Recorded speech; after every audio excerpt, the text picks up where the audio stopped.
Hey guys, tonight we are wandering into the shimmering heat of the Nile Valley, where time isn't measured by smartphones buzzing in your pocket, but by shadows stretching across stone and sand.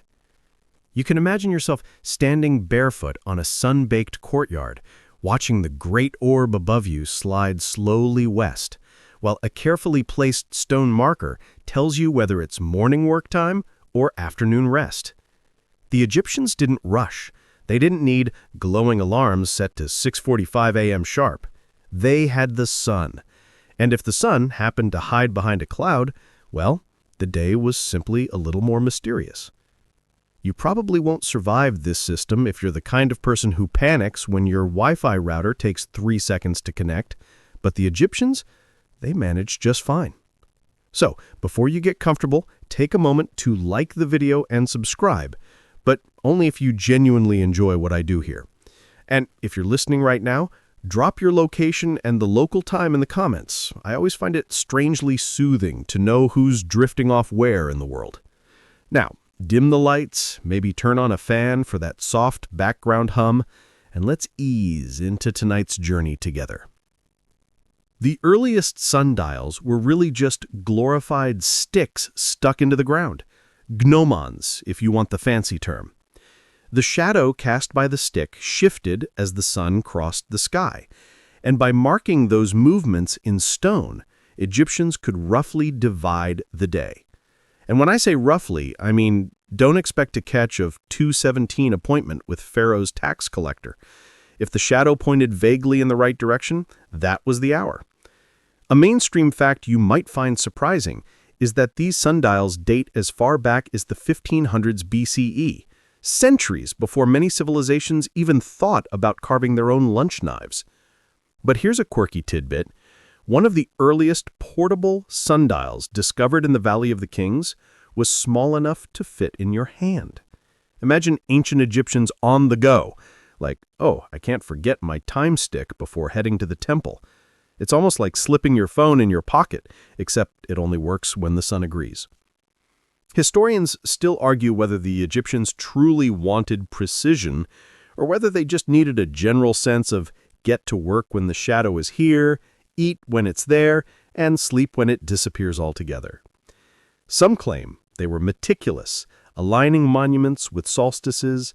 Others think they simply liked the drama of the sun lining up with temple doorways, more spiritual spectacle than scientific accuracy. As you stand there in your sandals, you can picture artisans chiseling small grooves into a stone sundial, the marks faint but meaningful.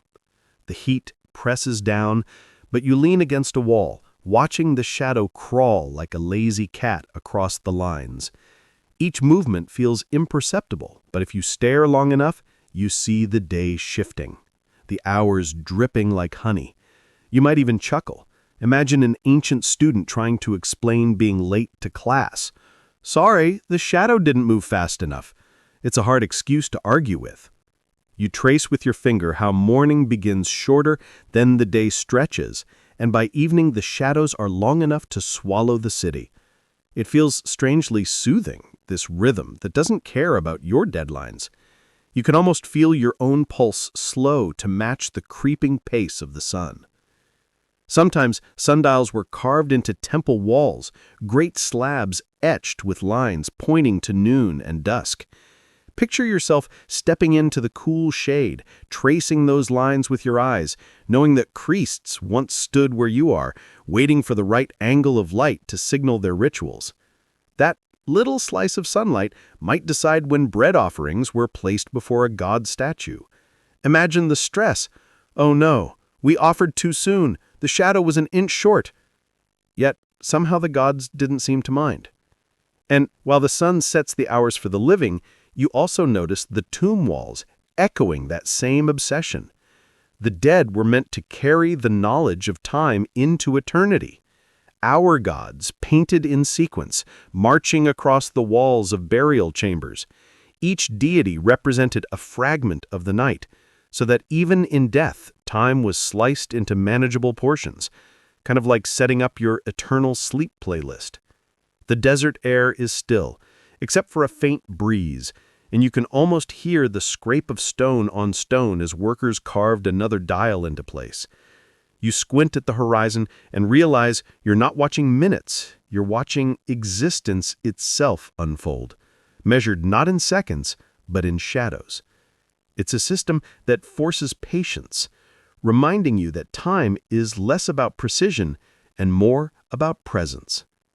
And as you let the thought settle, you lean back against the warm stone and allow the shadows to creep just a little further, knowing that next section of this story is waiting with the soft dripping of water clocks. But for now, you're still here, basking in the sun's steady rhythm. The heat of the courtyard fades now, replaced by a cool chamber where the sound is not of footsteps crunching across sand, but of water dripping, one slow bead at a time. You're standing beside a tall jar, hollowed carefully by hands long gone, filled almost to the brim with Nile water. It's dim here, no sunlight to cast shadows, but the Egyptians had no intention of losing track of time just because the sun took a break. Welcome to the soothing, almost hypnotic world of the clepsydra, the water clock. At first glance, it looks like any vessel you might drink from, but peer closely and you'll notice tiny holes carved near its bottom. Drop by drop, the water slides out into another container, and each stage of the descent was measured against marked lines inside. These markings told priests, officials, and insomniac night watchers what hour it might be, even when Sirius, the star of stars, was hidden behind clouds, or when temple corridors swallowed up all light. Here's the mainstream fact. The earliest Egyptian water clocks we know of date back to around 1500 BCE, roughly the same period as those sundials you just stood beside. They were especially handy for night rituals in temples. Imagine a sleepy priest yawning at 2 a.m., needing a reminder that it was time to light incense before the god's statue. But the quirky tidbit you probably didn't expect is that some of these clepsydras were decorated like little cosmic charts. One example, found at Karnak, has markings that don't just divide hours, they show which stars should be overhead when the water reached that level. So not only did you have a clock, you basically had an ancient star app carved into clay. Forget there's an app for that, there was a pot for that. Historians still argue whether Egyptians cared about precise equality between hours. Their hours weren't like ours, standardized and unchanging. Instead, hours in summer stretched long and lazy, while winter hours shrank to short stints. Was it about actual time, or just about keeping rhythm with nature's moods? Some scholars insist they sought accuracy. Others think it was symbolic, a ritual calendar of water and stars. Stand here with me and listen. The drip, drip, drip echoes like a heartbeat in the stone chamber. You can almost feel your own breath sinking with it, slower and slower, until it's hard to tell where your lungs end and the jar begins. Each droplet feels like an announcement, another moment has passed. But don't hurry, there are countless more to come. It's a pace that doesn't care about emails or alarms, just the faint splash, the steady rhythm of a river distilled into liquid seconds. Imagine yourself as a guard at the temple gates. Your shift is long, the night sky vast, and your eyes grow heavy. Instead of glancing at your watch, you shuffle into the chamber, light a torch, and squint at the water level. The priests told you, when the water drops to the third line, ring the gong. So you do, slowly, reluctantly. The gong reverberates into the sleeping city. Somewhere, a scribe notes that time has moved on, and you wonder if anyone is really awake to care. Of course, things go wrong. The water sometimes evaporates in the desert heat, or worse, froze during a freak cold night. What then? You're stuck with a broken clock, staring at a bowl of stubbornly unmoving water. You might laugh to yourself, of course my shift breaks down on the one time I actually need it. Some problems never change. The chamber is cool, the walls damp in places, and if you close your eyes, you can almost imagine the slow trickle as a lullaby. Somewhere far above, the stars rotate across the sky, oblivious to your watery countdown. It's strange to think about, this desire to pin down something as slippery as time with something equally slippery, like water. Yet somehow it worked. You run a hand over the jar's rim, the clay smoothed by centuries, and you realize this wasn't just technology, it was comfort. The priests needed reassurance that even in darkness, time hadn't abandoned them. The slow dripping meant continuity, a reminder that rituals could be trusted to fall into place. So you linger there, breathing evenly, waiting for the next droplet, knowing that when it falls, you're one moment closer to stepping outside and tilting your head to the stars, where another kind of Egyptian timekeeping waits to guide you. You step outside again, leaving behind the echo of dripping water, and the night air greets you like a soft blanket. Overhead, the Egyptian sky stretches wider than you expect, a velvet expanse scattered with stars. Out here, time doesn't trickle in jars or crawl across sundial stones. It blazes above you in constellations. Your eyes trace the river of the Milky Way, and somewhere to the east you spot Sirius, the star the Egyptians watched like a nightly heartbeat. Here's your mainstream fact. Sirius, the brightest star in the sky, was central to Egyptian calendars. Each year, its heliacal rising, when it appeared just before dawn, signaled the coming of the Nile's flood. That single astronomical event was basically their New Year's Eve. The moment farmers perked up, priests announced, and scribes sharpened their reed pens. Forget confetti and champagne. Egypt celebrated with irrigation ditches and baskets of grain. But the quirky tidbit you might not expect is that some Egyptians thought of Sirius almost as a celestial cow. Yes, really. Linked to the goddess Hathor, often depicted as a cow or cow-headed figure, the star became a kind of heavenly udder dripping nourishment down to the Nile Valley. The stars are still bright when you rise again, brushing sand off your tunic and stretching your back.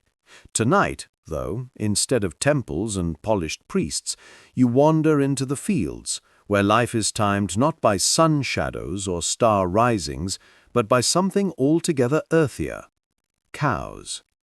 Yes, the humble cow, lowing softly in the distance, turns out to be one of the best clocks in ancient Egypt. You walk down a dirt track and hear the slow clop of hooves. In the dim light, you see farmers guiding their herds back to pens. The rhythm is unhurried, predictable, almost as steady as that water clock drip you left behind. Egyptians didn't need spreadsheets to plan their day. They had livestock habits, and those habits never skipped a beat. Here's the mainstream fact. Cattle were the backbone of Egypt's agricultural economy. They weren't just food sources. Their daily routines helped structure farm life. When the cows were led to pasture in the early morning, it meant the day's work had begun. When they returned at dusk, weary and heavy with milk, it signaled the end. Farmers looked at the herd the way you might glance at a clock face. Ah, the cows are restless, must be nearly noon. And here's your quirky tidbit. Egyptians sometimes used cattle count as a form of taxation record.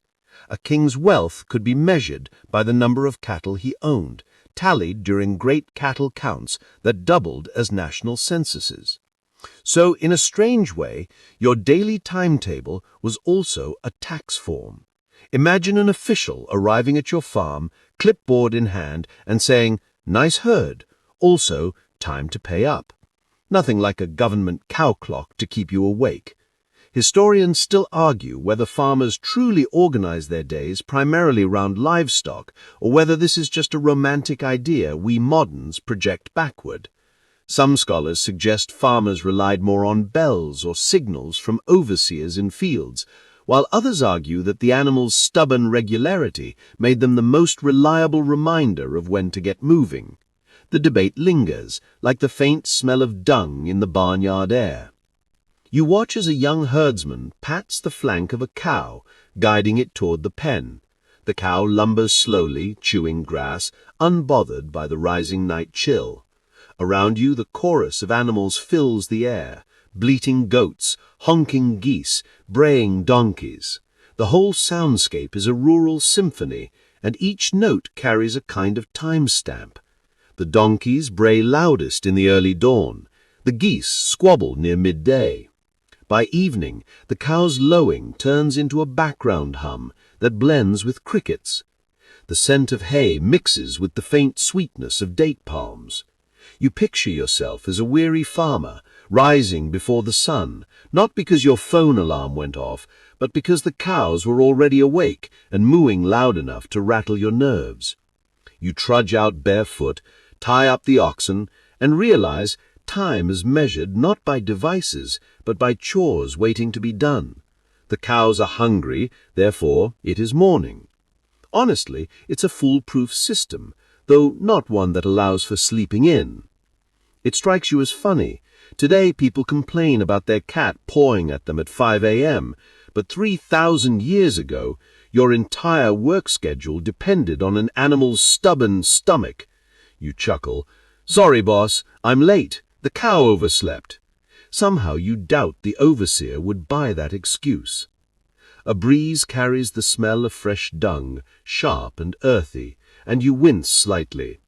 Ancient Egypt was not glamorous on the ground level, but even this smell is a kind of timekeeper. Fresh dung meant morning, when animals were driven out. Drying dung told you the day was halfway gone.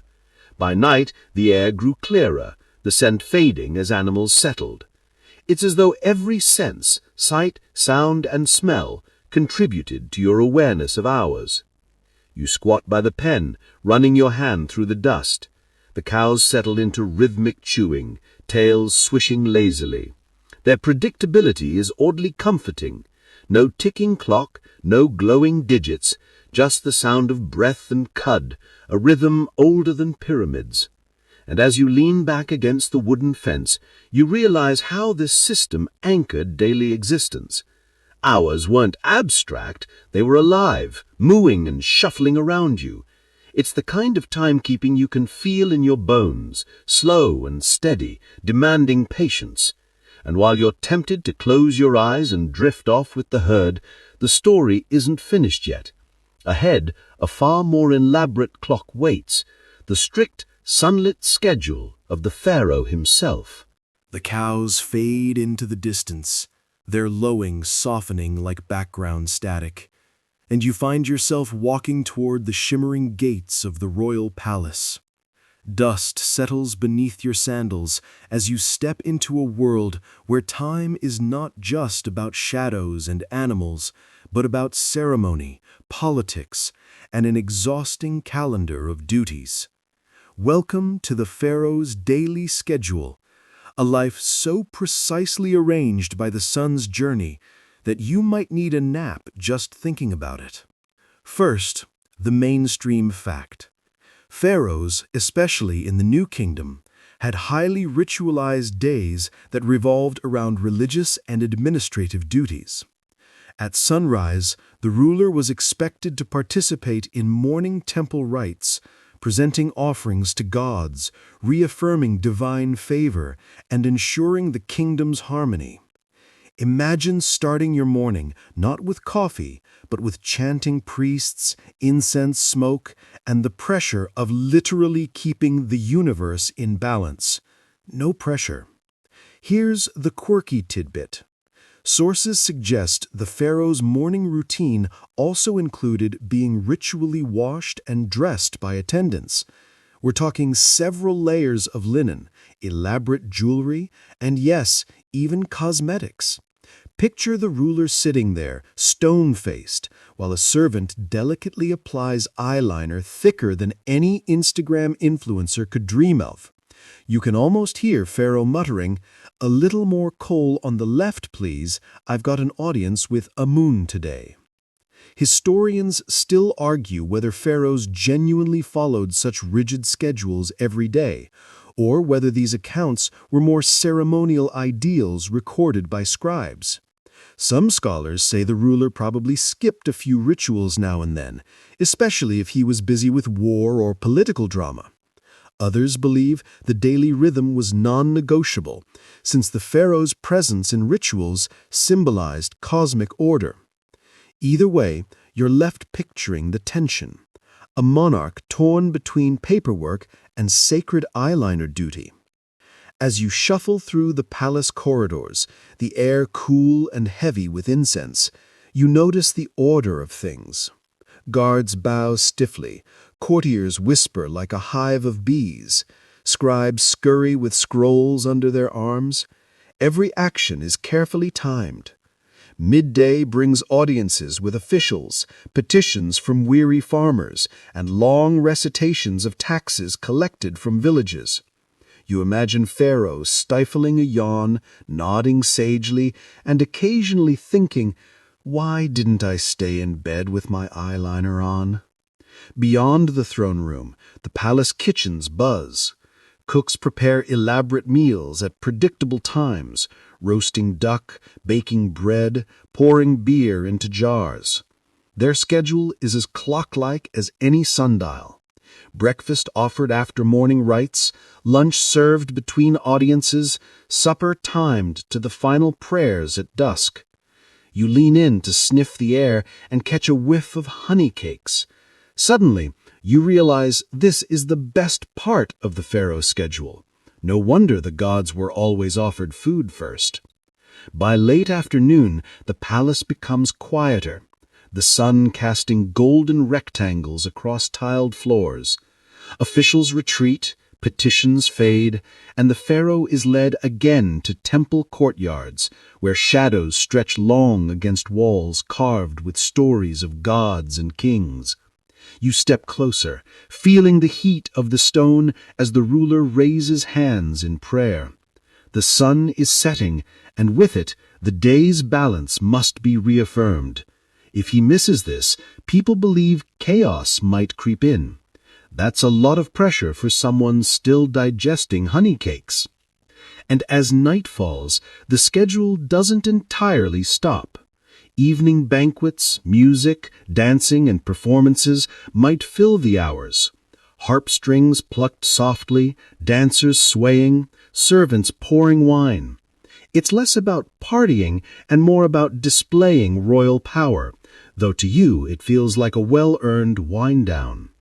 Imagine yourself there, yawning discreetly as musicians play the same soothing tune they played the night before and the one before that. Ancient playlists had no shuffle button. You lean against a cool column, watching the ruler glide through this daily machinery of ritual and repetition. The hours of Pharaoh's life aren't his own. They're stitched together by religion, politics, and expectation. You feel a little sympathy. Even kings couldn't ignore the clock. The difference was, their clocks weren't just sticks in the sand or dripping jars. Their clock was the entire kingdom, ticking along to the steady movement of the sun. You close your eyes briefly, the scent of incense wrapping around you like a blanket, the low hum of conversations drifting past. And in that moment, you realize the irony. Pharaoh's schedule was designed to keep the cosmos orderly, but to you, it feels like the perfect recipe for a nap. The palace halls fade into silence, and when you open your eyes again, you're no longer among courtiers and incense smoke, but in the open air, walking along dusty paths where the stone cliffs of Thebes rise around you. Here, the workers toil in quarries and at temple sites, chiseling blocks, hauling loads, and leaving behind the thunder of hammers echoing against limestone. And even in this clamor, time is marked, this time by bells, shouts, and the rhythm of labor itself. Here's your mainstream fact. In the New Kingdom, construction projects were monumental affairs, often employing thousands of workers at once. These men didn't have personal sundials dangling from their belts. Instead, overseers used sound, horns, claps, even bells to mark the beginnings and pauses of shifts. Imagine a foreman bellowing across the quarry, "Drop your chisels, it's midday!" The roar of the crowd quiets, not because they had wristwatches, but because they trusted the sound signal. Now for your quirky tidbit. Archaeologists have found evidence suggesting that at some temple sites, workers might have used clapping signals with large wooden boards or even hollow jars struck like drums to mark the work rhythm. So instead of a whistle while you work, it was more like a deep, booming thunk, thunk, carrying across the valley. Somewhere out there, the first factory punch clock might just have been a very loud jar.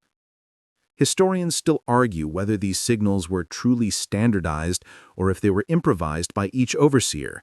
Was there a strict bell system throughout the kingdom, or did it depend on whichever foreman had the loudest voice? Some claim these time cues were rigid and regulated. Others believe they were flexible, more about keeping workers in line than accurately tracking hours. You can picture two historians shaking their heads at each other. "No, it was definitely a bell. No, it was definitely a drum." Meanwhile, the workers back then probably didn't care. They just wanted shade and water. You step closer to the quarry wall. Dust rises in clouds, coating your tongue, making you cough lightly. Men swing mallets, stone chips fly, and above it all, you hear the faint clang of a bell, or the sharp crack of wood. Instantly, chisels drop. The sound of labor halts like a switch turned off. You feel the sudden silence, almost startling after the constant hammering. It's not a Rolex moment, but it's effective. The overseer waves a hand, and workers shuffle to the side, sitting in patches of shade, pulling bread from baskets, drinking water carried in skin bags. This pause is timed, you realize, not by the sun's exact position, but by an audible rhythm that paces the entire workday. It's strangely comforting, knowing the whole site breathes together, labor and rest woven into a single schedule of sound. You chuckle to yourself, imagining a modern office adopting the same method. Instead of calendar alerts, someone just bangs a giant clay pot whenever it's time for lunch. Thud!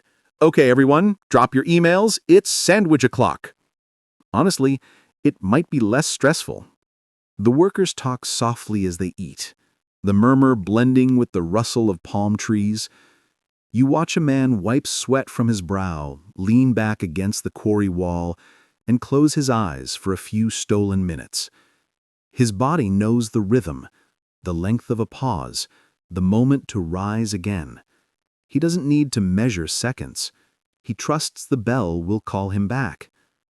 Farther away, you see temple builders in Thebes working by similar cues.